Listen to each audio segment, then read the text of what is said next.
Hello friends, welcome back to my channel cooking with Sayani. আজকের recipe পালক egg কারি বা পালং শাক দিয়ে ডিম কষার রেসিপি। শীতকালের ফ্রেশ পালং শাকের সাথে ডিমের কম্বিনেশনে তৈরি এই আইটেমটা কিন্তু মাস্ট ট্রাই। তাই এই ভিডিওটা পুরোটা দেখুন আর আজই বাড়িতে বানিয়ে ফেলুন পালক এগ কারি। একটা সসপ্যানে বেশ কিছুটা জল ফুটিয়ে নেওয়ার পরে অ্যাড করে দিলাম 1 টিস্পুন লবণ।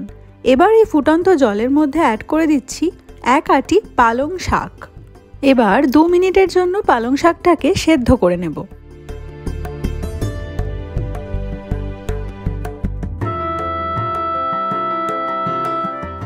অন্যদিকে একটা পাত্রে নিয়ে নিয়েছি বরফ ঠান্ডা জল। এবার এই জলের মধ্যে গরম পালং শাকটাকে ঢেলে দিচ্ছি।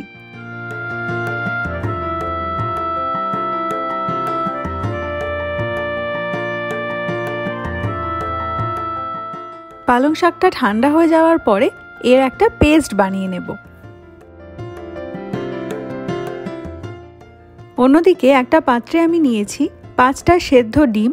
এবার ডিমগুলোতে একটা ছুরির সাহায্যে একটু করে কাট লাগিয়ে নিচ্ছি, যাতে করে রান্না করার সময় মশলা ডিমের ভেতরে ঢুকে যায়। ম্যারিনেশনের জন্য অ্যাড করছি 1/2 টিস্পুন লবণ, 1/2 টিস্পুন হলুদ গুঁড়ো আর 1/2 teaspoon Kashmiri red chilli powder. বোলটাকে একটু ঝাঁকিয়ে ডিমগুলোকে ম্যারিনেট করে নিলাম।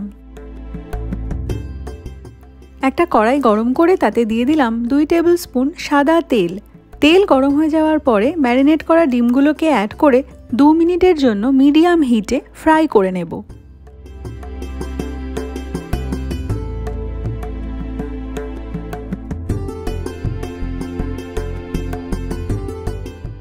ডিমগুলোকে ফ্রাই করে তুলে নিয়েছি।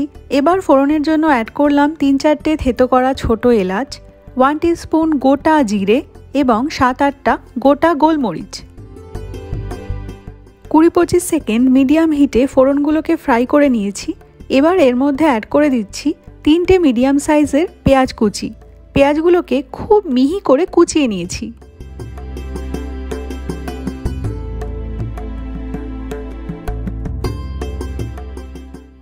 পেঁয়াজটা মিডিয়াম হিটে 7-8 মিনিট ফ্রাই করে নিয়েছি। এবার এর মধ্যে অ্যাড করে দিচ্ছি 1 টিস্পুন রসুন বাটা, 1 টিস্পুন আদা বাটা আর একটা টমেটো কুচি। এবার এই সমস্ত কিছুকে 5 মিনিটের জন্য কষিয়ে নেব। মশলাটা কষাতে কষাতে অন্যদিকে একটা মশলার মিশ্রণ আমি বানিয়ে নিচ্ছি। তার জন্য একটা বোলে নিয়ে নিলাম 3 টেবিল স্পুন টক দই, 1 টিস্পুন হলুদ গুঁড়ো, 1/2 টিস্পুন ঝাল লাল লঙ্কার গুঁড়ো, 2 টিস্পুন ধনে গুঁড়ো, 2 টিস্পুন জিরে গুঁড়ো, 1 teaspoon Kashmiri red chilli powder এবং স্বাদ অনুসারে লবণ।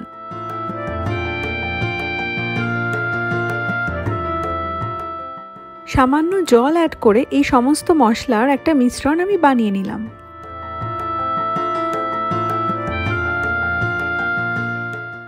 ওদিকে আদা রসুন বাটাটা 5 মিনিটের জন্য কষানো হয়ে গেছে। এবার অ্যাড করে দিচ্ছি বানিয়ে রাখা টক দইয়ের এই মিশ্রণটা। ফ্লেমটাকে লোতে রেখে সবকিছুকে একটু মিশিয়ে নিচ্ছি। এবার অল্প অল্প জল অ্যাড করে এই মশলাটাকে আরও 5 মিনিট সময় ধরে কষিয়ে নেব।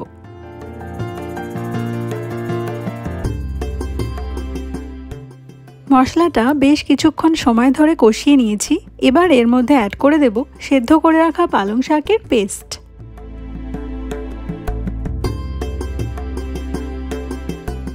পালং শাকের পিউরিটাকেও মশলার সাথে 3-4 মিনিট সময় ধরে কষিয়ে নিলাম। এবার এর মধ্যে অ্যাড করে দিলাম সামান্য জল। জল ফুটে উঠলে অ্যাড করে দেব ভেজে রাখা সেদ্ধ ডিম।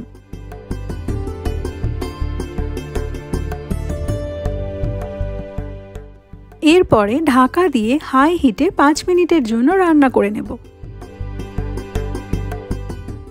5 মিনিট পরে ঢাকনা খুলে এর মধ্যে অ্যাড করে দিচ্ছি বেশ কিছুটা কাসৌরি মেথি, ধনেপাতা কুচি। একটু মিশিয়ে নিয়ে অ্যাড করে দিলাম 3টে চেরা পাকা লঙ্কা এবং বেশ খানিকটা বাটার।